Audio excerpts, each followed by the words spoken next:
Assalamualaikum warahmatullahi wabarakatuh. Anak sehat, anak hebat, dan selalu semangat. Alhamdulillah berjumpa lagi dengan Bu Meta dalam materi muatan PPKN dan IPS ya, dalam subtema 2 dan pembelajaran 5 ya. Oke, alhamdulillah bertemu lagi dalam keadaan yang selalu semangat. Ya, marilah kita buka materi hari ini dengan membaca basmalah. Oke, ya. Tema 2 dengan tema selalu berhemat energi, muatan PPKN dan IPS. Ya, di subtema 2, betul. Ya, hari ini kita bahas tentang pelaksanaan kewajiban dan hak sebagai warga masyarakat, dan IPS tentang mengidentifikasi karakteristik ruang dan pemanfaatkan sumber daya alam untuk kesejahteraan masyarakat. Nah, apa saja yang akan kita pelajari, yaitu tentang penggunaan sumber daya alam, mengenai hak dan kewajiban kita, bagaimana memanfaatkan sumber daya alam. Terus menjelaskan pemanfaatan limbah di daerah sekitar, menemukan sumber daya alam, dan menjelaskan pengelolaan sumber daya alam yang tidak merusak keseimbangan alam. Nah, hak adalah segala sesuatu yang harus didapatkan oleh setiap orang yang telah ada sejak lahir bahkan sebelum lahir. Jadi hak itu segala sesuatu yang kita dapat.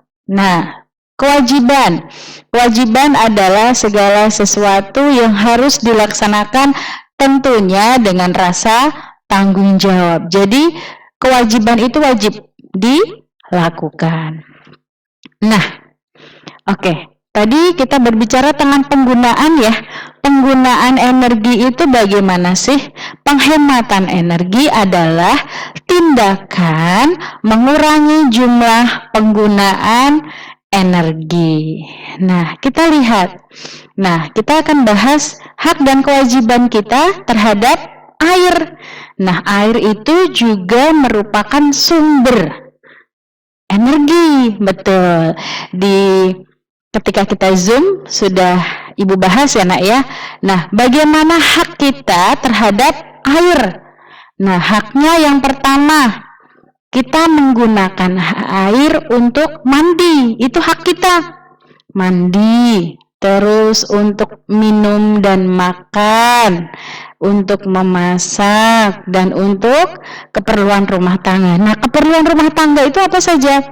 Mencuci kendaraan, terus membersihkan perabot, dan lain-lain. Nah, kewajiban terhadap air bagaimana? 1. Membuang sampah pada tempatnya. Apakah ada hubungannya membuang sampah pada tempatnya terhadap air? Tentunya ada. Ketika kita tidak membuang sampah pada tempatnya, otomatis akan terjadi pencemaran air. Di sungai ada? Iya, kadang terjadi ya, sungainya itu tercemar oleh sampah. Nah, selanjutnya membersihkan selokan. Kadang selokan itu mampet karena adanya sampah. Betul. Nah, itu kewajiban kita membersihkan selokan agar air yang mengalir di selokan itu lancar supaya tidak bau. Betul. Supaya tidak ada nyamuk yang menggenang. Nah, yang ketiga, mengadakan reboisasi. Reboisasi itu adalah penanaman kembali lahan yang gundul. Ya, apabila kita mempunyai lahan di depan rumah, alangkah baiknya kita tanami, gitu ya. Reboisasi. Jadi bisa mendapatkan air dari hasil reboisasi. Yang keempat, hemat dalam penggunaan. Nah, hemat dalam penggunaan sama, setelah nanti akan kita bahas Nak ya. Nah, kewajiban kita hemat dalam penggunaan air. Ketika kita sudah selesai mandi, selesai gosok gigi, selesai berwudu, harus mematikan keran. Betul. Selanjutnya, hak dan kewajiban terhadap listrik.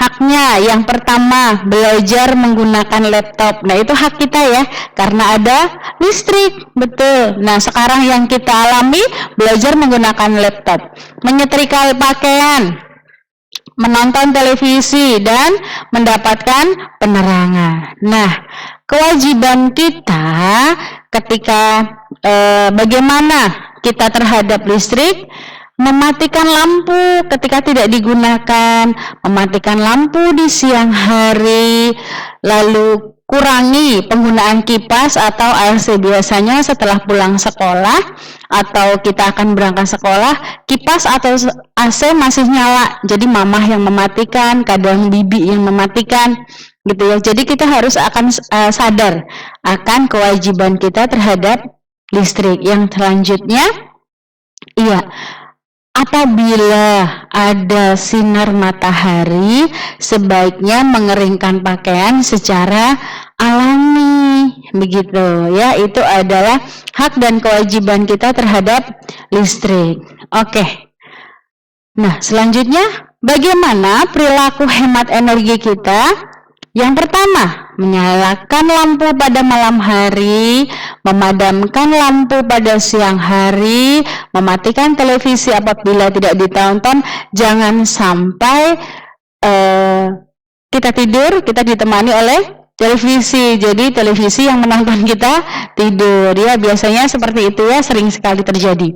Yang keempat, menutup keran setelah digunakan. Yang kelima, berjalan kaki untuk jarak yang dekat. Kalau cuma dekat, kita lebih baik berjalan kaki. Selain sehat, juga menghemat bahan bakar. Betul. Nah, selanjutnya, manfaat hemat energi. Yang pertama, tentunya menghemat biaya listrik. Yang kedua, penerangan berjalan dengan lancar. Yang ketiga, memeratakan penggunaan listrik.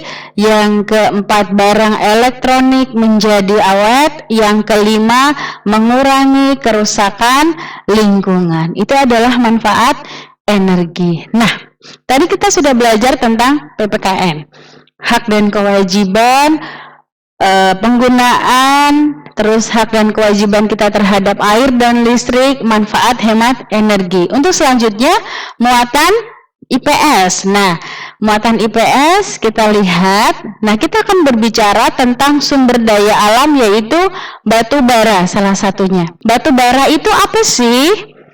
Nah, kita lihat batu bara adalah menjadi sumber energi yang ditemukan hampir di setiap benua dan memiliki sifat yang berkelanjutan atau tidak mudah punah dibandingkan sumber daya minyak bumi yang terus menipis. Nah, kita lihat pengolahan sumber daya alam.